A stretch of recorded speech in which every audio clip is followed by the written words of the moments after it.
ನಾನು ನಮ್ಮ ಮನೆಗೆ ಹೋಗಬೇಕು. ಓ ಮಕ್ಕಳವ, ಏನವ ಇದು? ನನ್ನ ತಂಗಿ ಅಲ್ಲೊಂದ್ಕೊಂಡಿರ್ತಾಳೆ, ಕಷ್ಟಪಡ್ಕೊಂಡಿರ್ತಾಳೆ ಅಂತ ಅವಳು ಸಂದಾಗಿರಲಿ ಅಂತ ನಾನು ಅವಳು ಇಲ್ಲಿ ಕರ್ಕೊಬಂದೆ. ಈಗ ನೋಡಿದ್ರೆ ಅವಳು ವಾಪಸ್ ಗಂಡನ ಮನೆಗೆ ಹೋಯ್ತೀನಿ ಅಂತವಳೆ. ಅವಳಿಗೆಲ್ಲ ಆಗಿರೋ ನೋವು ಅವಮಾನನ ನಾನು ನೆನೆಸ್ಕೊಂಡ್ರೆ ನನಗದು ಕಾಡ್ತೈತೆ. ಅಂಥದ್ರಾಗೆ ಅವಳನ್ನ ಕಾಡದೆ ಇರ್ತೈತಾ? ಹಿಂಗಿದ್ರು ಗಂಡನ ಮನೆಗೆ ಹೋಯ್ತೀನಿ ಅಂತವಳಲ್ಲ, ನಾನು ಏನು ಮಾಡಲಿ ಮಕ್ಕಳವ, ಏನು ಮಾಡಲಿ? ಅಗ್ನಿ ಸಾಕ್ಷಿಯಾಗಿ ತಾಳಿ ಕಟ್ಟಿ ನ್ಯಾಯವಾಗಿ ಸಂಸಾರ ಮಾಡಬೇಕಿದ್ದ ಗಂಡ ಕಣ್ಣೆದುರುಗಡೆ ಹಸಿ ಮೋಸ ಮಾಡೋನೆ ಮಾಡ್ತಾರೆ ಅವನೇ. ಹಿಂಗಿದ್ರು ಅವನೇ ಬೇಕು, ನಾನು ಅಲ್ಲಿಗೆ ಹೋಯ್ತೀನಿ ಅಂತವಳಲ್ಲ, ನಾನು ಏನು ಮಾಡಲಿ? ನಮ್ಮ ಜನ ತುಂಬ ಫಾಸ್ಟಾಗಿ ಹೋಗ್ಬಿಟ್ಟಿದ್ದಾರೆ ಮಾವ. ನಮ್ಮ ರಶ್ಮಿ ನಮ್ಮ ಮನೆ ಕರ್ಕೊಂಡು ಬಂದು ಸ್ವಲ್ಪ ಹೊತ್ತು ಆಗಿಲ್ಲ, ಆಗಲೇ ಜನ ಕತೆ, ಸ್ಕ್ರೀನ್ ಪ್ಲೇ, ಡೈಲಾಗ್ ಎಲ್ಲ ಮಾಡಿಕೊಂಡು ಅವ್ರಿಗಿಷ್ಟ ಬಂದಂಗೆ ಸಿನಿಮಾ ಮಾಡಿ ರಿಲೀಸು ಮಾಡಿಬಿಟ್ಟಿದ್ದಾರೆ. ಏನು ಹೇಳ್ತಿದ್ದೆ ಪಾರೋ? ನಮ್ಮ ರಶ್ಮಿ ಮಾದಪ್ಪಂಕಲ್ ಮನೆ ಮುರಿದ್ಲು ಅಂತ ಒಂದು ಕಡೆ ಸಿನಿಮಾ ನಡೀತಿದ್ಯಾ, ಇನ್ನೊಂದು ಕಡೆ ಮಾದಪ್ಪಂಕಲೇ ಸೊಸೆನ ಮನೆಯಿಂದ ಹೊರಗೆ ಹಾಕಿದ್ದಾರೆ ಅಂತ ಒಂದು ಕಡೆ ಸಿನಿಮಾ ನಡೀತಿದೆ.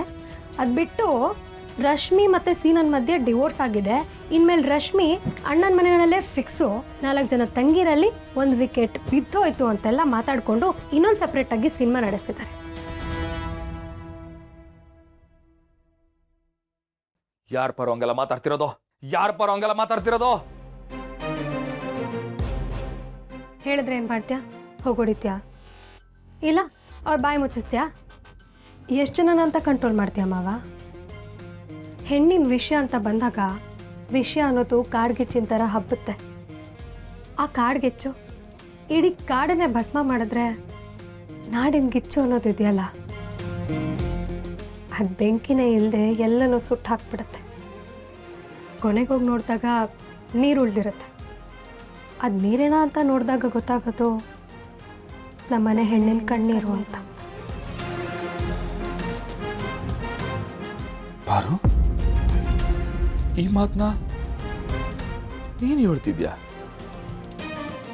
ನೀನೆಂತ ಹೆಣ್ಣು ಪಾರು. ಪ್ರಪಂಚದಾಗೆ ಅದು ಏನೇ ಆದ್ರೂ ಯಾರಿಗೂ ಕ್ಯಾರೆ ಎಂದೇ ಮುನ್ನುಗ್ಗೋಳು ನೀನು. ಈ ಕಟ್ಪಾಡುಗಳು, ನೀತಿ ನಿಯಮ ಇವೆಲ್ಲದ್ರಾಗೆ ಲೋಪ ಆಯ್ತಾ ಇಲ್ವಾ ಅಂತ ಸೂಕ್ಷ್ಮವಾಗಿ ನೋಡ್ಕೊಂಡು ಮುಂದುವರಿಯೋಳು ನೀನು.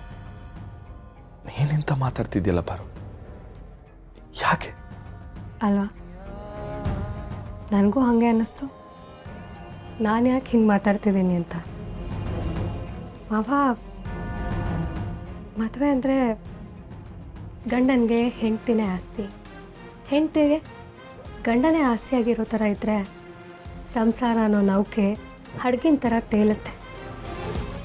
ಆದರೆ ಯಾವುದೇ ಗಂಡಂದ್ರು ಸೀನಂತರ ಮೋಸ ಮಾಡಿ ಇನ್ನೊಂದು ಹುಡುಗಿ ಹಿಂದೆ ಹೋಗ್ತಿದ್ದಾನೆ ಅಂತ ಗೊತ್ತಾದ್ಮೇಲೆ ಆಗ ಸಂಸಾರ ಅನ್ನೋ ನೌಕೆ ಬಿರುಗಾಳಿಲಿ ಸಿಕ್ಕಿ ನೋಡ್ತಿದ್ದಂಗೆ ಮುಳುಗಿ ಹೋಗುತ್ತೆ.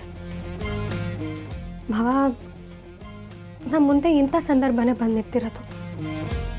ನಮ್ಮ ಗುಂಡುಗೆ ಒಂದು ಒಳ್ಳೆ ಹುಡುಗನ ನೋಡಿ ಮದುವೆ ಮಾಡಿಸಿ ಅವಳ ಸಂಸಾರ ಚೆನ್ನಾಗಿ ನೋಡ್ಕೋಬೇಕು ಅಂತ ನನಗೂ ತುಂಬ ಆಸೆ.